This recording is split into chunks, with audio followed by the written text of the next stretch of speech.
Let's start off with your most recent experience with the Dominican Republic. What were your thoughts going in, and kind of what were your takeaways?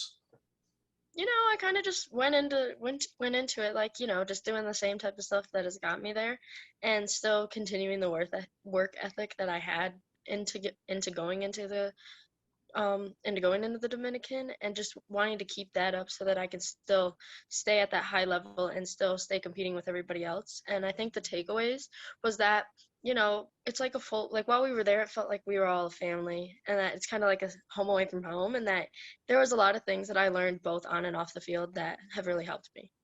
All right, so what do you think your strengths and weaknesses of your game are right now? Um, well, okay, based on that, I think that some of the strengths could be, movement off the ball to try and create space.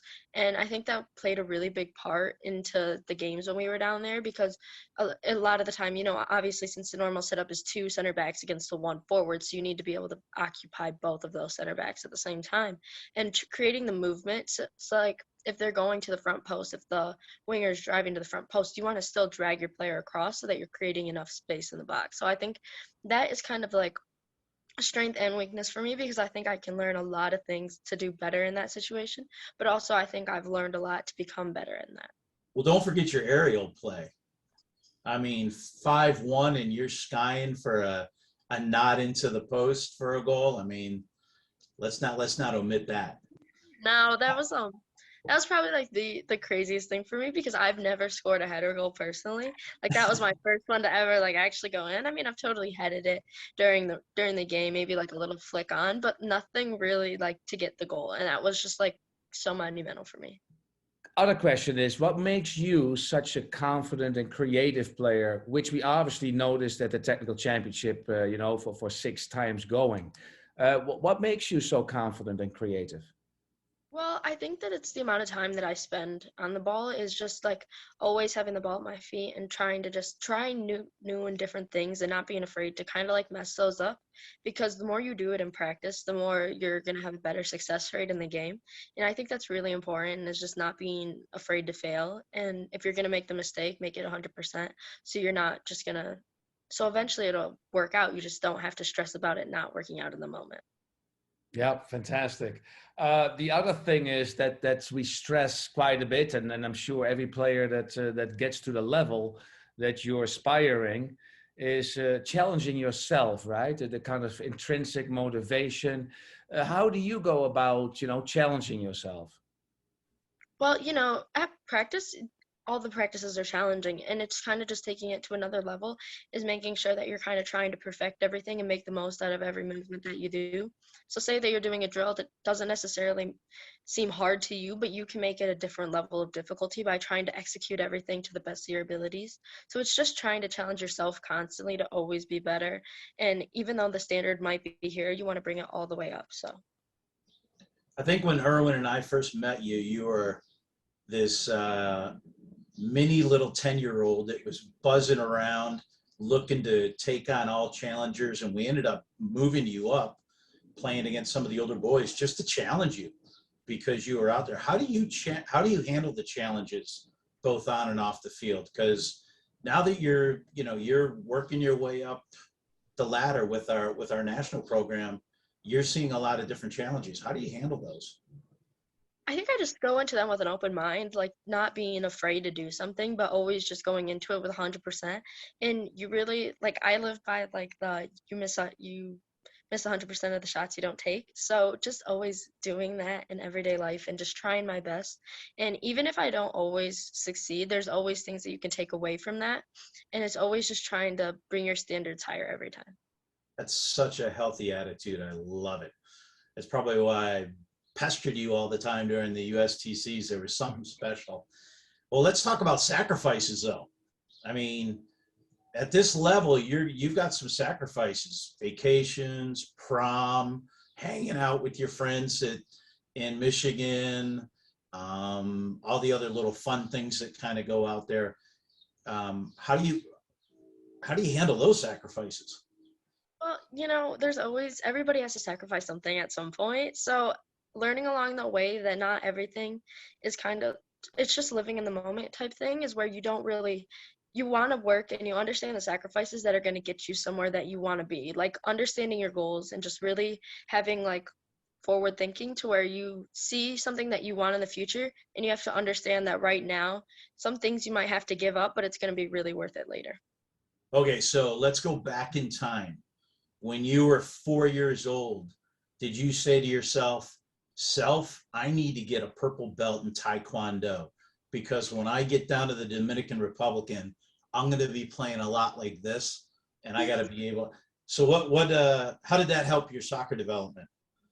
Well, I just think it kind of gave me like the competitiveness that I have to want to always do better and want to always get that next thing. Is that No, you're competitive. no, not at all. But it kind of just like helped me to where I understand that there like some things you might not be able to do just because, but there are also things that you can be even though some people say that you can't do them. Like don't be constrained to your height because there's a lot of things that you can always do that some people might not think you can do, but there's just a lot of possibilities out there. Hey, I'm right there with you. I'm all of if I go on my tippy toes 5'8", so I'm with you. Hey, also, Amalia, you have a sister, and she's quite a soccer player too. So obviously, the question is, who is the better soccer player at that age, right? At the same age, Martina or you? Well, I think that between the two of us, she has like a much higher soccer IQ than I did at that time because she just gets to see a lot of things that I do. And maybe that I don't always do the things correctly, but she sees that and takes that on, uses that in her own game. So I think that her skills and IQ was way better than I was at that level just because of the resources we have now. Um, let's go on to the experiences with the Mullenstein method. How did you first decide that you were going to attend a USTC event? Well, I think that I was invited to it. I think that's how it went. So I think that we just always went to like as many things as possible as I could. So we wanted to get that exposure and type of experiences to do better and learn more things. So I think we just ultimately wanted to go since I was invited and it was just a really high level competition to All right, participate in. let me throw a question at Erwin. Erwin, Yeah. for the people that may not know what the USTC is or the Mullenstein method, why don't you give our viewers a quick splash of that? So I think on my end was years ago. I felt as a coach that we just needed more players that were being technically and creative on the field, and we as coaches took a lot out of it. It was already a model in the Netherlands for many years. Coach René Mullenstein was the driving force behind this philosophy, and he was at Man United at that time. But altogether, the key was to get players playing without fear of failure, with giving them repetition and success to create something that they understand, that they actually dominate the 1v1 situation, and how important that is in any stage that you play, including where Amalia is right now, to be comfortable on the ball under pressure. So we created an event that highlights all of that, what we just mentioned, and that is going into its 8th year now. And it's been fantastic. And obviously, Amalia has been the 6 out of the 7. Well, you kept coming back. Why'd you keep coming back? Well, it was just the high competition level that was there, is that it kind of just I wanted to keep coming back because I wanted to keep learning more, wanted to keep trying out new things and having good people around me to do it. Didn't hurt your confidence to be the grand champion, right? No, not at all. Maybe once, maybe we won't get all that. So the guy that this whole thing's named after, René Mullenstein, you got the chance to meet him when the USTC was hosted at Indianapolis. What was that like? That was really amazing because throughout all those years, like previously, he's never actually been there. So it was kind of like you just wanted to meet him, and he was a really cool guy, and there was good conversation, and a lot was like, you kind of like look at someone like that who was at Man United, and you kind of like want to understand like their whole experience and that type of thing to how they got there and like what it kind of took. I mean, he's working with Cristiano Ronaldo and other people, and now you're sitting there talking to him. Yeah. Did he give you any little nugget that you keep today with you as far as like for your game? To be honest, I was really just so excited. It kind of all blurred for me.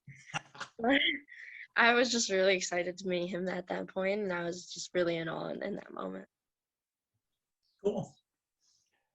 Very cool. And I have another question there. It's my last one about this, the experience. So training, Amalia, obviously happens more when coaches are involved and teammates. That's what we call the training sessions and the training environment.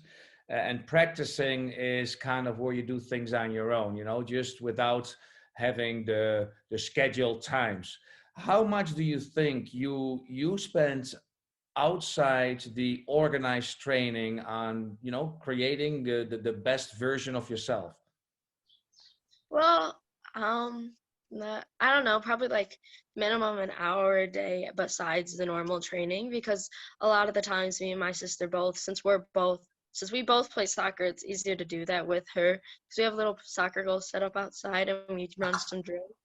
And we also do a lot of training just individually, so it's just like technical stuff with each other, to where if we like want to do volleys, I have somebody there to do it with me, just besides like a wall.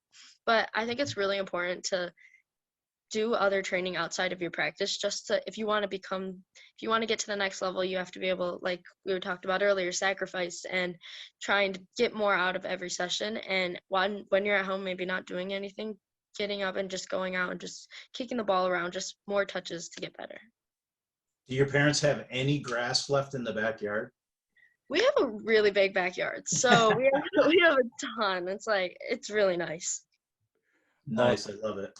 I have Steve. Steve, you're going to do a little bit of a quick lightning firing questioning to Yeah. Amalia. So Okay. I got 60 seconds on the clock, and I'm going to fire a bunch of things at you so that we can find out who you are, because everybody's been talking about what happened in the Dominican Republic and what's happened with Solar, what's happening with, you know, back home with Jaguars and all that. Let's find out who you are.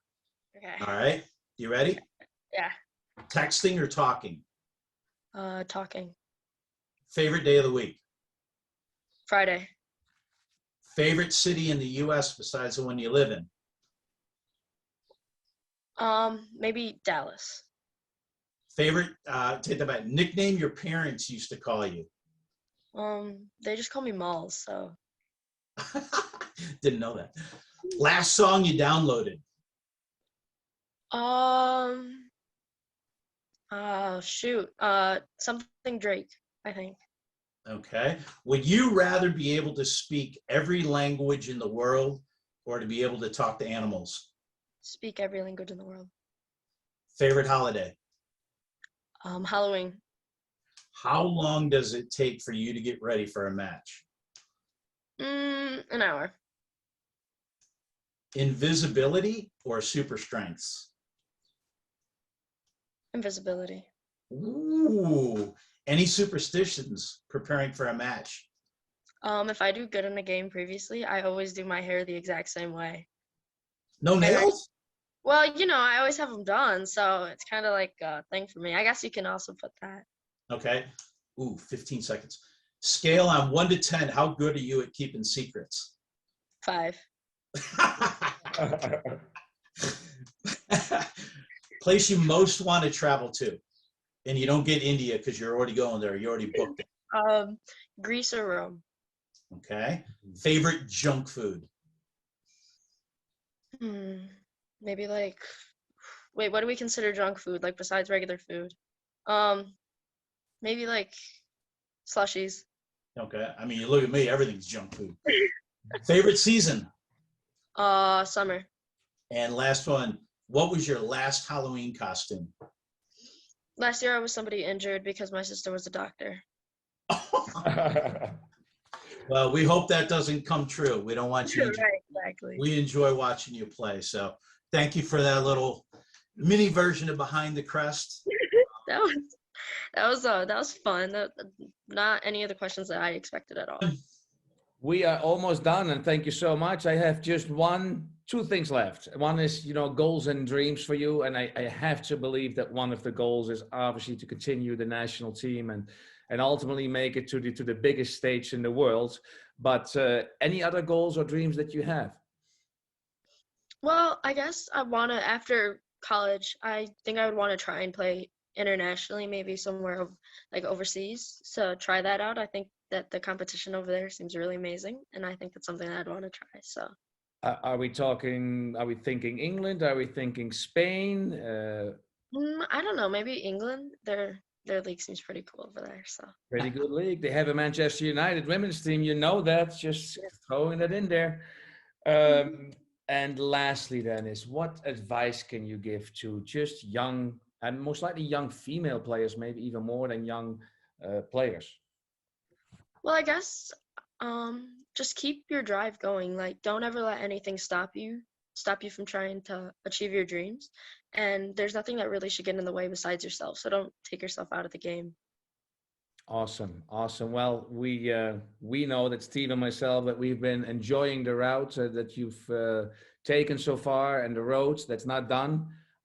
Thank you for being a part for many years now. Obviously, the Technical Championship. We appreciate it, and we wish you all the best. And we keep following you. Herman, I got one last thing to say to her, and that is, Amalia, since we met you day one, when I go out and do coaching education courses, I often tell parents, what's the best thing you can say to your kid after they play? And I'm going to say it to you because this has been true ever since I met you. I love to watch you play. Thank you.